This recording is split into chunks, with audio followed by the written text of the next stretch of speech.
जय श्री कृष्ण। राधे राधे साथियों, आप सभी मित्रों को नमस्कार। आप सभी मित्रों का स्वागत है।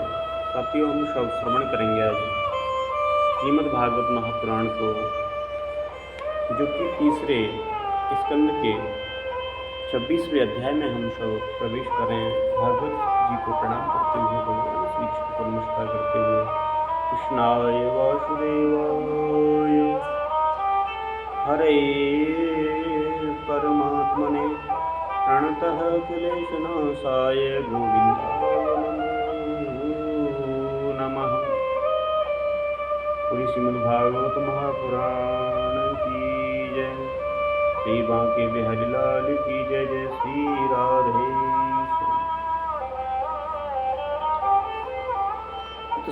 अथ षड्विंशोऽध्यायः। महदादि भिन्न भिन्न तत्वों की उत्पत्ति का वर्णन। भगवान उवाच। आइए पहले श्लोक को गुनगुनाते हुए चलें साथियों। अथ तेषं प्रवक्ष्यामि तत्त्वानां लक्षणं पृथक् यद्वेदित्वा विमुच्येत पुरुषः प्राकृतैर्गुणैः। भगवान ने कहा कि माता जी, अब मैं तुम्हें प्रकृति आदि सब तत्वों के अलग अलग लक्षण बतलाता हूँ। इन्हें जानकर मनुष्य प्रकृति के गुणों से मुक्त हो जाता है। आत्मदर्शन रूप ज्ञान ही पुरुष के मोक्ष का कारण है और वही उसकी अहंकार रूप हृदय ग्रंथि का छेदन करने वाला है, ऐसा पंडित जन कहते हैं। उस ज्ञान का मैं तुम्हारे आगे वर्णन करता हूँ। यह सारा संसार जगत जिससे व्याप्त होकर प्रकाशित होता है, वह आत्मा ही पुरुष है। वह अनादि निर्गुण प्रकृति से परे अंतःकरण में स्फुरित होने वाला स्वयं प्रकाश है। उस सर्व व्यापक पुरुष ने अपने पास लीला विलास पूर्वक आई हुई अव्यक्त त्रिगुणात्मिका वैष्णवी माया को स्वेच्छा से स्वीकार कर लिया। लीला परायण प्रकृति अपने सत्वादि गुणों द्वारा उन्हीं के अनुरूप प्रजा की सृष्टि करने लगी। यह देख पुरुष ज्ञान को आच्छादित करने वाली उसकी आवरण शक्ति से मोहित हो गया और अपने स्वरूप को भूल गया। इस प्रकार समझने से अपने से भिन्न प्रकृति को ही अपना स्वरूप समझ लेने से पुरुष प्रकृति के गुणों द्वारा किए जाने वाले कर्मों से अपने को ही कर्ता मानने लगा। इस कर्तव्य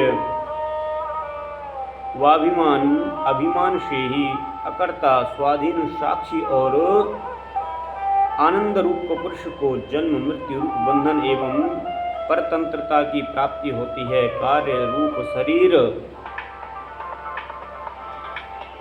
कारण रूप इंद्रियां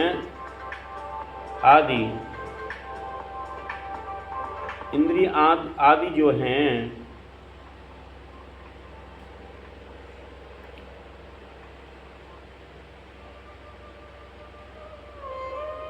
क्यों? क्योंकि इंद्रिय अधिष्ठात्री देवताओं में पुरुष जो अपनेपन का आरोप कर लेता है, उसमें पंडित जन प्रकृति को ही कारण मानते हैं। वास्तव में प्रकृति से परे होकर के भी जो प्रकृतिस्थ हो रहा है, उस पुरुष को सुख दुखों के भोगने में कारण मानते हैं।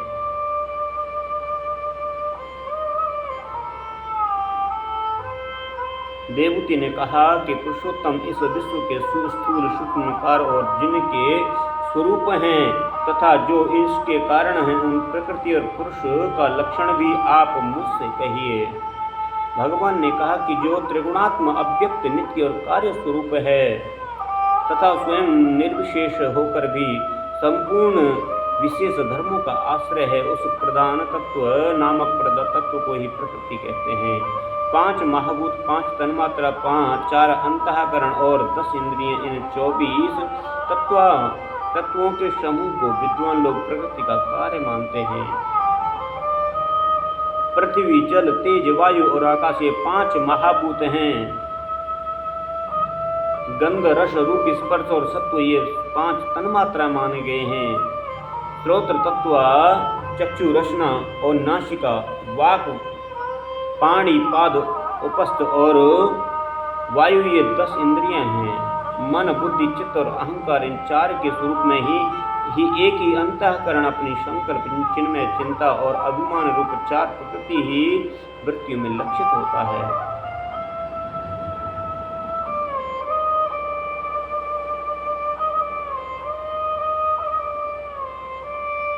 इस प्रकार तत्वादि पुरुषों ने सत्गुण ब्रह्म के सन्निवेश स्थान इन 24 तत्वों की संख्या बतलाई है। क्यों?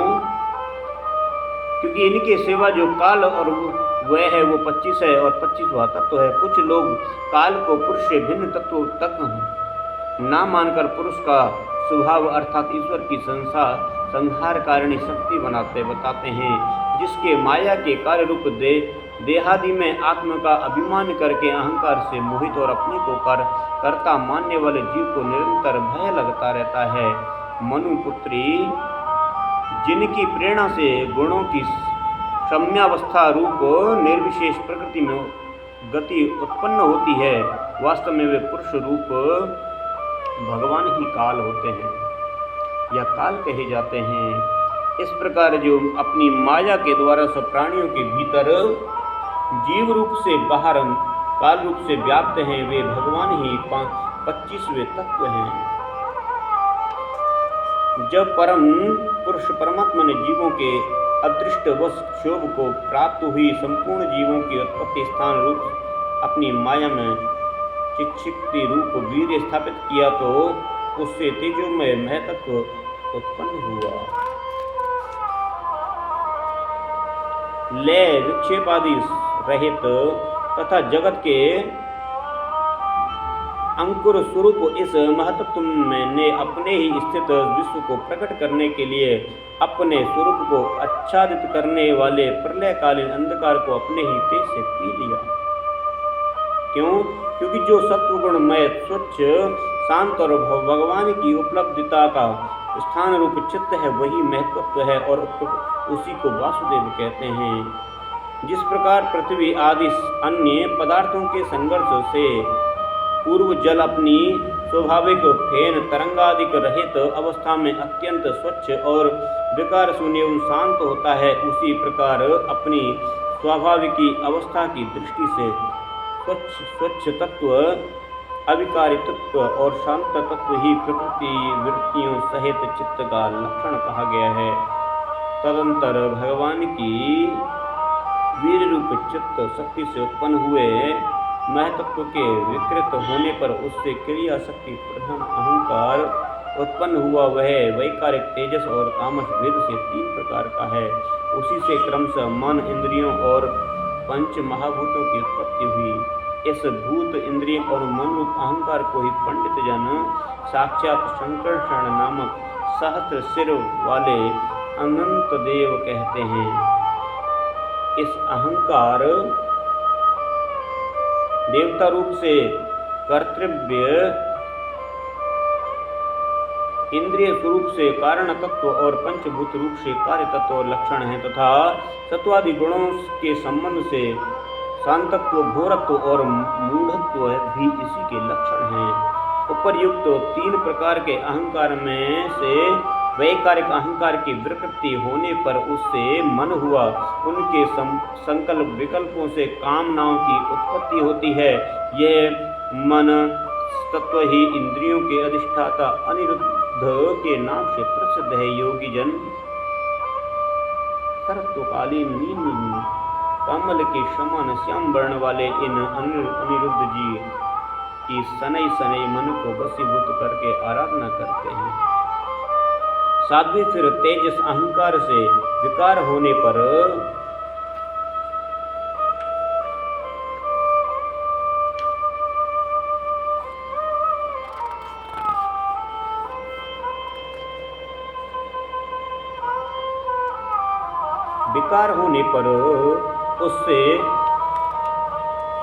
उससे जो है बुद्धि तत्व उत्पन्न हुआ वस्तु का स्फुरण रूप, विज्ञान और इंद्रियों के व्यापार में सहायक होने वाला पदार्थों का विशेष ज्ञान करना ये बुद्धि के कार्य हैं। मृत्यु के बुद्धि से संशय, विपर्य, विपरीत ज्ञान, निश्चय, स्मृति और निद्रा भी बुद्धि के ही लक्षण हैं। यह बुद्धि तत्व ही प्रद्युम्न है। इंद्रियां भी तेज से अहंकार का ही कार्य है। कर्म और ज्ञान के विभाग से उनके कर्मेंद्रिय और ज्ञानेंद्रिय दो भेद हैं। इनमें कर्म प्राण की शक्ति है और ज्ञान बुद्धि की। भगवान की चेतन शक्ति की प्रेरणा से तामस अहंकार के प्रकृति होने पर उससे शब्द तन्मात्र का प्रादुर्भाव हुआ। शब्द तन्मात्र से आकाश तथा शब्द का ज्ञान कराने वाली श्रोत्रेंद्रिय उत्पन्न हुई। अर्थ का प्रकाशक होना, ओट में खड़े हुए वक्ता का भी ज्ञान करा देना और आकाश का सूक्ष्म रूप होना, विद्वानों के मत में यही शरीर शब्द के लक्षण हैं। भूतों को अवकाश देना, सबके बाहर भीतर वर्तमान रहना और प्राण इंद्रिय और मन का आश्रय होना, ये आकाश की वृत्ति कार्य रूप लक्षण हैं। फिर शब्द तन्मात्रा के कार्य और आकाश में गति विकार होने पर स्पर्श तन्मात्रा हुआ। उससे वायु और स्पर्श का ग्रहण कराने वाली त्वगिंद्रिय त्वचा उत्पन्न हुई और कोमलता, कठोरता और शीतलता, उष्णता और वायु का सूक्ष्म शाखा को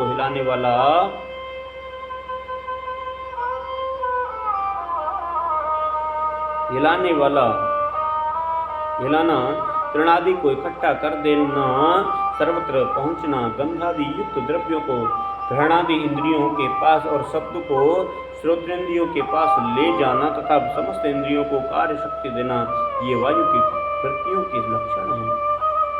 तदंतर देव की प्रेरणा से स्पर्श तन्मात्रा विशिष्ट वायु के प्रकृति होने पर उससे तन्मात्र रूप हुआ तथा उससे तेज और रूप को उपलब्ध कराने वाली नेत्रेंद्रियों का प्रादुर्भाव हुआ। साध्वी रूप के आकाश का बोध कराना, गौण होना, द्रव्य के अंग रूप से प्रतीत होना और द्रव्य का जैसा आकार, प्रकार और परिमाण होना तो उसी रूप में अलक्षित होना और तेज का स्वरूप भिन्न होता है। ये सब रूप और तन्मात्र की वृत्तियां हैं। चमकना, पकाना, शीत को दूर करना, सुखाना, भूख प्यास पैदा करना और उनकी निवृत्ति के लिए भोजन एवं जलपान करना, ये तेज की वृत्तियां हैं। फिर ये तेज की क्या हैं? वृत्तियां हैं। फिर देव की प्रेरणा से रूप तन्मात्रा में तेज के विकृत होने पर उससे रस तन्मात्राएं प्रकट हुआ और उससे जल आदि रस को ग्रहण करने वाली रसेंद्रिय जिह्वा उत्पन्न हुई। रस अपने शुद्ध स्वरूप में एक ही है, किंतु अन्य भौतिक पदार्थों के संयोग से वह कसैला, मीठा और तीखा, कड़वा, खट्टा और नमकीन आदि कई प्रकार का हो जाता है। गीला करना, मिट्टी आदि को पिंडाकार बना देना और तृप्त करना, जीवित रखना, प्यास बुझाना, पदार्थों को मृदु कर देना और ताप की निवृत्ति करना और उपाधि में से निकाल लिए जाने पर वहाँ बार बार पुनः प्रकट हो जाना, ये जल की वृत्तियां हैं। और इसके पश्चात देव प्रेरित रस रूप जल के विकृत होने पर उसे गंध तन्मात्र हुआ और उससे ही पृथ्वी तथा गंध को ग्रहण करने वाली घ्राणेन्द्रिय प्रकट हुई। गंध एक ही हैं, तथापि परस्पर मिले हुए द्रव्य भागों की न्यूनाधिकता से वह मिश्रित गंध और दुर्गंध, सुगंध, मृदु, जीव और अम्ल, खट्टा आदि अनेक प्रकार का हो जाता है। प्रतिमादि रूप से ब्रह्म की साकार भावना का आश्रय होना, जलादि कारण तत्वों से भिन्न किसी दूसरे आश्रय की अपेक्षा किए बिना ही स्थित रहना, जल आदि अन्य पदार्थों को धारण करना, आकाशादि अवच्छेदक होना, घटाकाश, मठाकाश आदि भेदों को सिद्ध करना और परिणाम विशेष से संपूर्ण प्राणियों के स्त्री तत्व और पुरुष तत्व आदि गुणों को प्रकट करना, ये पृथ्वी स्वरूप कार्य रूप लक्षण है। आकाश का विशेष गुण शब्द जिसका विषय है एवं श्रोत्रेंद्रिय है, वायु का विशेष गुण स्पर्श जिसका विषय है वह त्वगिंद्रिय है, तेज का विशेष गुण रूप जिसका विषय है वह नेत्रेंद्रिय है, जल का विशेष गुण रस जिसका विषय है वह रसनेन्द्रिय है, और पृथ्वी का विशेष गुण गंध जिसका विषय है उसे घ्राणेन्द्रिय कहते हैं। वायु आदि कार्य तत्वों में आकाश आदि कारण तत्वों के रहने से उनके गुण भी अवगुण अनुगत देखे जाते हैं। इसलिए समस्त महाभूतों के गुण शब्द स्पर्श और रूप रस और गंध केवल पृथ्वी में ही पाए जाते हैं। जब महातत्व अहंकार और पंचभूत ये सात तत्व परस्पर मिल न सके, पृथक पृथक ही रह गए, तब जगत की आदि कारण आदि नारायण ने काल अदृष्ट सत्वादि गुणों के सहित उनमें प्रवेश किया। क्यों? क्योंकि फिर परमात्मा के प्रवेश से शुद्ध आपस में मिले हुए उन तत्वों में से एक जड़ अंड उत्पन्न हुआ। उस अंड से इस विराट पुरुष की अभिव्यक्ति हुई। उस अंड का नाम विशेष और इसी के अंतर्गत हरि के स्वरूप 14 भुवनों का विस्तार है। वे चारों ओर से क्रम से एक दूसरे से 10 गुने जल, अग्नि, वायु, आकाश, अहंकार और महतत्व इन 6 आवरणों से घिरा हुआ है। इन सब के बाहर 7वां आवरण प्रकृति का है। कारण में जल में स्थित उस तेजोमय अंड से उठकर उस विराट पुरुष के पुनः उसमें प्रवेश किया। फिर उसमें कई प्रकार के छिद्र किए। उससे पहले उसमें मुख प्रकट हुआ और उससे वाक इंद्रिय, उसके तद अनंतर वाक का अधिष्ठाता अग्नि उत्पन्न हुआ। फिर नाक के छिद्र नथुने प्रकट हुए, उनसे प्राण सहित घ्राणेन्द्रिय उत्पन्न हुई। घ्राण के बाद में उसका अधिष्ठाता वायु उत्पन्न हुआ। तत्पश्चात नेत्र गोलक प्रकट हुए, उनसे चक्षु इंद्रियां प्रकट हुई। उनके अनंतर उसका अधिष्ठाता सूर्य उत्पन्न हुआ। फिर कानों के छिद्र प्रकट हुए, उनसे उनकी इंद्रिय स्रोत और उनके अभिमानी दिग्गज देवता प्रकट हुए हैं। इसके बाद में उस विराट पुरुष के त्वचा उत्पन्न हुई। उससे रोम, मूछ, दाढ़ी और सिर के बाल प्रकट हुए। उनके बाद में त्वचा की अभिमानी औषधियां, अन्न आदि उत्पन्न हुई। इसके पश्चात लिंग प्रकट हुआ। उससे वीर्य और वीर्य के बाद में लिंग का अभिमानी आपोदेव जल उत्पन्न हुआ। फिर गुदा प्रकट हुई। उससे अपान वायु और अपान के बाद में उसका अभिमानी लोगों को भयभीत करने वाला मृत्यु देवता उत्पन्न हुआ। तदंतर हाथ प्रकट हुए, उनसे बल और बल के बाद में हस्तेंद्रिय का अभिमानी इंद्र उत्पन्न हुआ। फिर चरण प्रकट हुए, उनसे गति गमन की क्रिया, और फिर पादेंद्रिय का अभिमानी विष्णु देवता उत्पन्न हुआ। इसी प्रकार जब विराट पुरुष के नाड़ियां प्रकट हुई तो उनसे रुधिर उत्पन्न हुआ, उससे नदियां हुई। फिर उसके उदर पेट और प्रकट हुआ और उससे क्षुधा पिपाशा की अभिशक्ति हुई।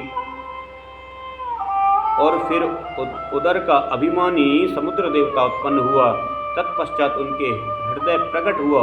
हृदय से मन का प्राकट्य हुआ। मन के बाद में उसका अभिमानी देवता चंद्रमा प्रकट हुआ। फिर हृदय से बुद्धि और उसके बाद में उसका अभिमानी ब्रह्मा हुआ। तत्पश्चात अहंकार और उसके अंतर उसका अभिमानी रुद्र देवता उत्पन्न हुआ। इसके बाद में चित्त और उसका अभिमानी क्षेत्रज्ञ प्रकट हुआ। जब ये क्षेत्र के अतिरिक्त सारे देवता उत्पन्न होकर भी विराट पुरुष को उठाने में असमर्थ रहे तो उसे उठाने के लिए क्रमशः फिर अपने अपने उत्पत्ति स्थानों में प्रविष्ट होने लगे। अग्नि ने वाणी के साथ मुख में प्रवेश किया, परंतु इससे विराट पुरुष न उठा। वायु ने घ्राणेन्द्रियों के सहित नासा छिद्रों में प्रवेश किया, फिर भी विराट पुरुष न उठा। और सूर्य ने चक्षु के सहित नेत्रों में प्रवेश किया, तब विराट स्वरूप न उठा। दिशाओं ने श्रवणेन्द्रियों के सहित कानों में प्रवेश किया, तो भी विराट पुरुष न उठा। और औषधियों में रोमों के सहित त्वचा में प्रवेश किया, फिर भी विराट पुरुष न उठा। जल ने वीर्य के साथ लिंग में प्रवेश किया, तब भी विराट पुरुष न उठा। मृत्यु ने अपान के साथ गुदा में प्रवेश किया, फिर भी विराट पुरुष न उठा। इंद्रियों ने बल के साथ हाथों में प्रवेश किया, परंतु इससे भी विराट पुरुष न उठा। विष्णु ने गति की सहित चरणों में प्रवेश किया, तो भी विराट पुरुष न उठा। नदियों ने रुधिर के सहित नाड़ियों में प्रवेश किया, तब भी विराट पुरुष न उठा। समुद्र ने क्षुधा पिपाशा के सहित उदर में प्रवेश किया, फिर भी विराट पुरुष न उठा। चंद्रमा ने मन के सहित हृदय में प्रवेश किया तो भी विराट पुरुष न उठा। ब्रह्मा ने बुद्धि के सहित हृदय में प्रवेश किया तब भी विराट पुरुष न उठा। रुद्र ने अहंकार सहित उसी हृदय में प्रवेश किया तो भी विराट पुरुष न उठा। किंतु जब चित्त के अधिष्ठाता क्षेत्रज्ञ ने चित्त के सहित हृदय में प्रवेश किया तो विराट पुरुष उसी समय जल से उठकर खड़ा हो गया। क्यों?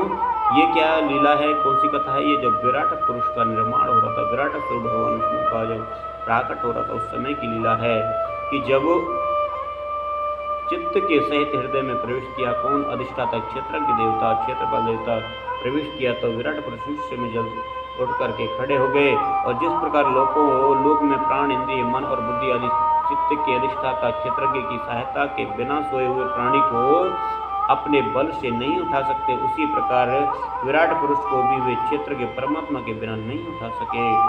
अतः भक्ति, वैराग्य और चित्त की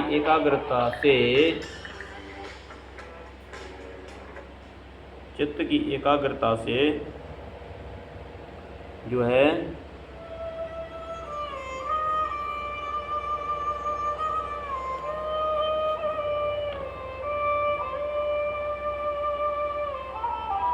अतः भक्ति, वैराग्य और चित्त की एकाग्रता से प्रकट हुए ज्ञान के द्वारा उस अंतरात्मा स्वरूप क्षेत्रज्ञ को इस शरीर में स्थित जानकर उसका चिंतन करना चाहिए। जय जय श्रीमद् भगवते महापुराणे पारमहंस संहितायां तृतीय स्कंदे कपिलेये तत्व समाम्नाये षड्विंशोऽध्यायः 26वां अध्याय। आइए हम इस अध्याय को विश्राम करें। हरे कृष्ण कृष्ण कृष्ण हरे हरे, हरे राम राम राम हरे हरे। और बांके बिहारी लाल की श्रीमद् भागवत महापुराण की जय जय श्री राधे श्याम।